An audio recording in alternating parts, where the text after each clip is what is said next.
Hello, welcome back to my channel. आज का हमारा टॉपिक है अकाउंटिंग टर्म्स के ऊपर। बिफोर स्टार्टिंग द टॉपिक मैं आप लोगों को बताना चाहती हूँ कि मैंने एक वीडियो अपलोड की थी जर्नल एंट्रीज़ पे।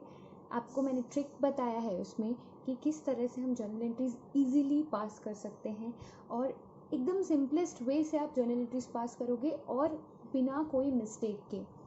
कोई रूल्स नहीं है, कोई आपको चीज़ें याद करने की ज़रूरत नहीं है। डायरेक्टली आप वो वीडियो देख लो, फिर आपके लिए हर चीज़ आसान हो जाएगा। मीन्स जर्नल एंट्रीज पास करना आपको बहुत इजी लगेगा।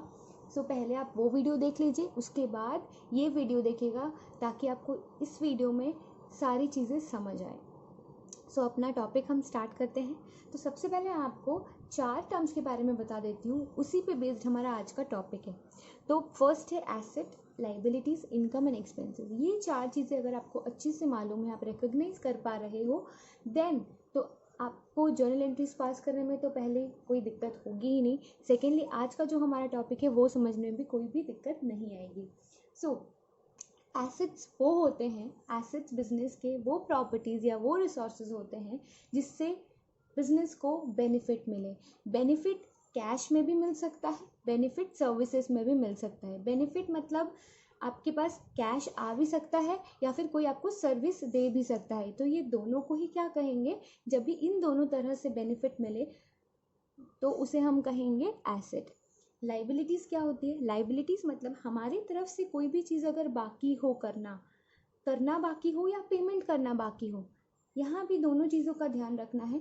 सर्विस देना बाकी है या फिर पेमेंट करना बाकी है, तो दोनों को ही क्या कहा जाएगा? लाइबिलिटी। हमारी तरफ से, हम बिजनेस की तरफ से अगर कुछ बाकी हो तो उसे हम कहेंगे बिजनेस की लाइबिलिटीज़।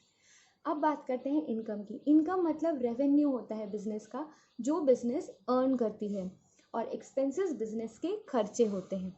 और इनके रूल्स मैंने अपने जर्नल एंट्रीज वाले वीडियो में रूल्स नहीं बोल सकते आप, ट्रिक्स मैंने बताया है, आप वो जाकर देख लीजिए। देखने के बाद आपको पूरा क्लैरिटी के साथ समझ आ जाएगा कि जब इनकम बढ़ता है, एक्सपेंस बढ़ता है, एसेट बढ़ता है, लाइबिलिटीज़ जब बढ़ता है तो क्या कैसे ट्रीट करना है, अब जब ये सारे घटते हैं तो किस तरह से ट्रीटमेंट करना है। ओके, नाउ अब अपना हम टॉपिक स्टार्ट करते हैं। सो हमारा फर्स्ट टर्म है प्रीपेड एक्सपेंसेस। सबसे पहले समझ लेते हैं इसका मीनिंग क्या है। प्रीपेड एक्सपेंसेस मतलब पहले से पे किया हुआ खर्चा। अगर आपने पहले से अपना खर्चा पेमेंट कर दिया है तो आपके लिए वो क्या हो जाएगा, आप खुद बताइए। आपको उससे सर्विस मिलना बाकी है, पहले से आपने पेमेंट कर दिया पर आपको सर्विस मिलना बाकी है, बेनिफिट मिलना बाकी है, तो वो आपके लिए क्या हो जाएगा? एसेट हो जाएगा कि नहीं? यस। सो पहले इसका डेफिनेशन देख लेते हैं। Expenses of the coming year और next year which is paid in the current year. एक एग्जाम्पल से समझते हैं। हमारा अगर अकाउंटिंग ईयर स्टार्ट होता है 1 अप्रैल 2013 से एंड हो रहा है 31 मार्च 2019 में, तो ये हमारे लिए हो गया करेंट ईयर, और इसके बाद वाला जो हो गया नेक्स्ट ईयर। अगर हमने नेक्स्ट ईयर का पेमेंट इसी साल पे कर दिया हो तो वो हमारे लिए क्या हो जाएगा? Prepaid expenses. नेक्स्ट ईयर का पेमेंट अगर हम इस साल पे कर दे रहे हैं तो वो हो जाएगा हमारे लिए प्रीपेड एक्सपेंसेस। उसका सर्विस हमें नेक्स्ट ईयर ही मिलेगा पर पेमेंट हमने पहले से कर दिया है। जब बाद में कुछ बेनिफिट मिलेगा तो उसे हम क्या कहेंगे? एसेट कहेंगे। क्लियर? तो इसकी जर्नल एंट्री कैसे पास होगी? क्योंकि प्रीपेड एक्सपेंसेस हमारे लिए क्या है? एसेट है। जब एसेट बढ़ता है तो क्या करते हैं? डेबिट करते हैं। एसेट जब बढ़ता है तो डेबिट करते हैं। एसेट बढ़ गया हमारा, prepaid expenses account debited.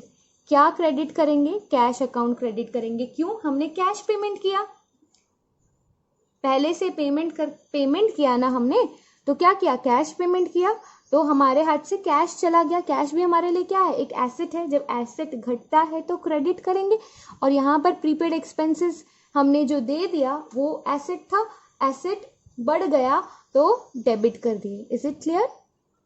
Yes. तो अब हम समझते हैं कि एग्जाम्पल से। Rent paid for the month of April 2019 इन मार्च 2019। मतलब अगर रेंट 2019 अप्रैल का है, अगर हमने उसको मार्च में पेमेंट कर दिया, मतलब करंट ईयर में पेमेंट कर दिया नेक्स्ट ईयर का पेमेंट, तो वो हमारे लिए क्या हो जाएगा, प्रीपेड एक्सपेंसेस। हमें पे कब करना था, अप्रैल में पेमेंट करना था, बट हमने पेमेंट कब कर दिया, मार्च में कर दिया, तो हमारे लिए क्या बन गया, हमें बेनिफिट बाद में मिलेगा ना अप्रैल में, तो अभी हमारे लिए वो क्या हो गया, एसेट हो गया। ठीक है, तो हम उसका एंट्री कैसे पास करेंगे, prepaid rent account debited to cash account, prepaid rent account debited to cash account. जितना भी अमाउंट हमने पेमेंट किया होगा नेक्स्ट ईयर अप्रैल के लिए, तो उतना अमाउंट क्या करेंगे, हम डेबिट कर देंगे, उतना ही अमाउंट हमारे कैश से घट जाएगा। क्लियर, आई होप आपको क्लियर हो गया होगा। देन दूसरा टर्म है हमारा आउटस्टैंडिंग एक्सपेंसेस। आउटस्टैंडिंग एक्सपेंसेस का मतलब है हमारा जो इस साल का पेमेंट है वो ड्यू है, इस साल का पेमेंट ड्यू है, मतलब करंट ईयर में कुछ ऐसे खर्चे थे जो हमने पेमेंट नहीं किया, पेमेंट करना अगर बाकी है, हमारे तरफ से अगर कुछ बाकी है, तो वो क्या हो जाएगा, हमारे लिए लाइबिलिटीज हो जाएगी। सो आउटस्टैंडिंग एक्सपेंसेस बिजनेस के लिए एक लाइबिलिटी हो जाएगी। Is it clear? तो उसकी जर्नल एंट्री क्या बनेगी, क्योंकि ये खर्चा है तो इसीलिए हमने एक्सपेंस को डेबिट किया, और आउटस्टैंडिंग एक्सपेंसेस क्या है, लाइबिलिटी, और जब लाइबिलिटी बढ़ती है तो क्रेडिट करते हैं। यहाँ पे एक्सपेंस बढ़ा, एक्सपेंस तो बढ़ा ही है, तो एक्सपेंस हुआ है तो क्या किया हमने, डेबिट किया, और लाइबिलिटी जब बढ़ती है तो हम क्रेडिट करते हैं। So journal entry will be expenses account debited to outstanding expenses. एक एग्जाम्पल से समझते हैं, salary for the month of February and March is due.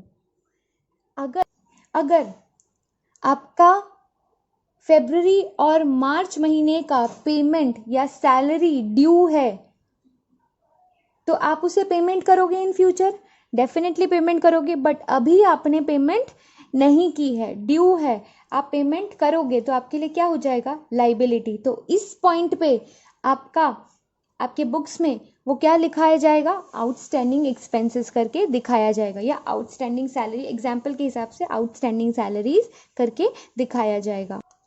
So salary for the month of February and March is due, तो हमारा entry क्या हो जाएगा, क्योंकि सैलरी हमारा खर्चा है तो खर्चा बढ़ रहा है, तो सैलरी अकाउंट डेबिटेड, और ये एक लाइबिलिटी है तो लाइबिलिटी बढ़ रही है, तो टू आउटस्टैंडिंग सैलरीज अकाउंट, यहाँ पे क्या हो रहा है, आउटस्टैंडिंग सैलरी क्रेडिट हो जा रहा है। Is it clear? सबसे पहले हम डिस्कस कर लेते हैं प्रीपेड एक्सपेंसेस के बारे में। प्रीपेड एक्सपेंसेस क्या है, पहले से पे किया हुआ खर्चा जिसका बेनिफिट हमें इन फ्यूचर मिलेगा। जब भी हमें कुछ भी बेनिफिट मिलना होता है तो वो हमारे लिए क्या हो जाता है, एसेट हो जाता है। तो इसीलिए हमने क्या एंट्री पास किया था, prepaid expenses account debited to cash account. और आउटस्टैंडिंग एक्सपेंसेस क्या होते हैं, जो इस साल के एक्सपेंसेस होते हैं वो हमने अभी तक पेमेंट नहीं किया, वो अभी ड्यू हो गया है। जब ड्यू हो गया है, पेमेंट करना बाकी है, तो वो हमारे लिए क्या हो जाता है, लाइबिलिटी हो जाता है। तो उसकी जर्नल एंट्री क्या होगी, expenses account debited to outstanding expenses account. हमारा नेक्स्ट अकाउंटिंग टर्म है income received in advance. Income received in advance का मतलब होता है इनकम अगर हमें नेक्स्ट ईयर का इसी साल अगर मिल जा रहा है, अगर कोई भी इनकम जो हम नेक्स्ट ईयर कमाने वाले थे अगर हमें इसी साल मिल जा रहा है, तो हमारे तरफ से क्या बाकी रह गया, हमारी तरफ से सर्विस देना बाकी रह गया। हमें पेमेंट पहले से मिल चुकी है बट हमने अभी सर्विस नहीं दिया, तो हमारा सर्विस ड्यू है। जब भी कोई ड्यू रहता है, बाकी रहता है हमारे तरफ से, चाहे वो पेमेंट हो या कोई सर्विस हो, तो वो हमारे लिए क्या हो जाता है, लाइबिलिटी हो जाता है। तो इसका डेफिनेशन एक बार देख लेते हैं। Income of the next year और coming year received in the current year. जब करेंट ईयर में नेक्स्ट ईयर का इनकम रिसीव हो जाता है तो उसे हम कहते हैं income received in advance. So ये किस तरह से दिखता है, इस तरह से, जैसे कि ये हमारा अकाउंटिंग ईयर है 1 अप्रैल 2018 से लेकर 31 मार्च 2019 current year.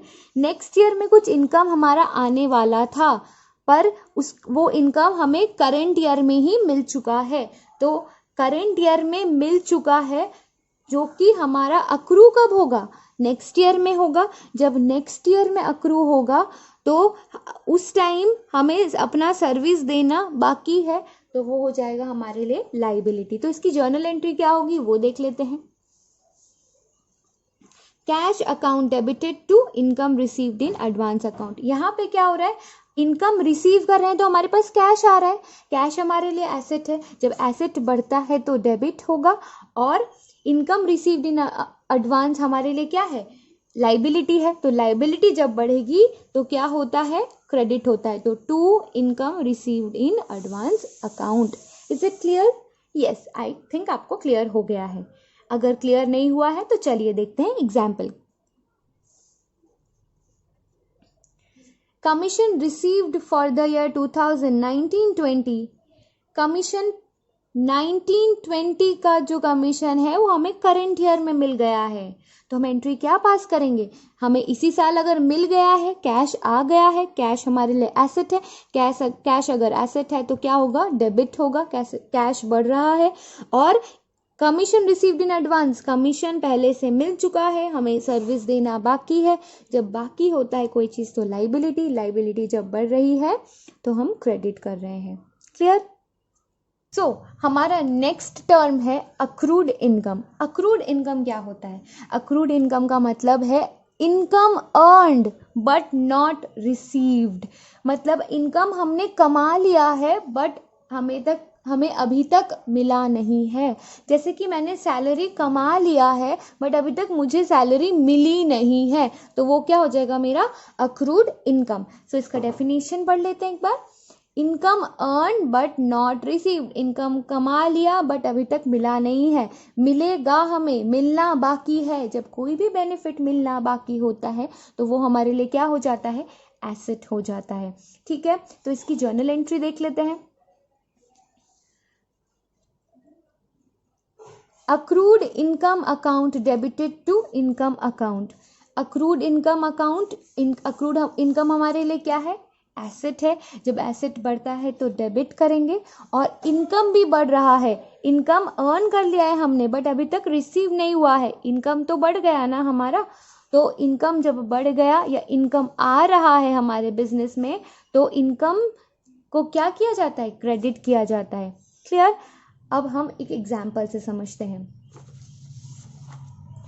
Interest on investment for the month of January accrued. Interest on investment, हमने कहीं इन्वेस्ट किया हुआ था और जनवरी का इंटरेस्ट अभी तक हमें मिला नहीं है। जनवरी तो ख़त्म हो चुकी है बट अभी तक उसका इंटरेस्ट हमें मिला नहीं है, तो क्या करेंगे, accrued interest account debited to interest account. Interest हमारे लिए क्या है, इनकम, इनकम बढ़ा तो क्या, क्रेडिट करेंगे, और अक्रूड इंटरेस्ट हमारे लिए एसेट है, फिर एसेट बढ़ रहा है तो हम डेबिट कर रहे हैं। Is it clear?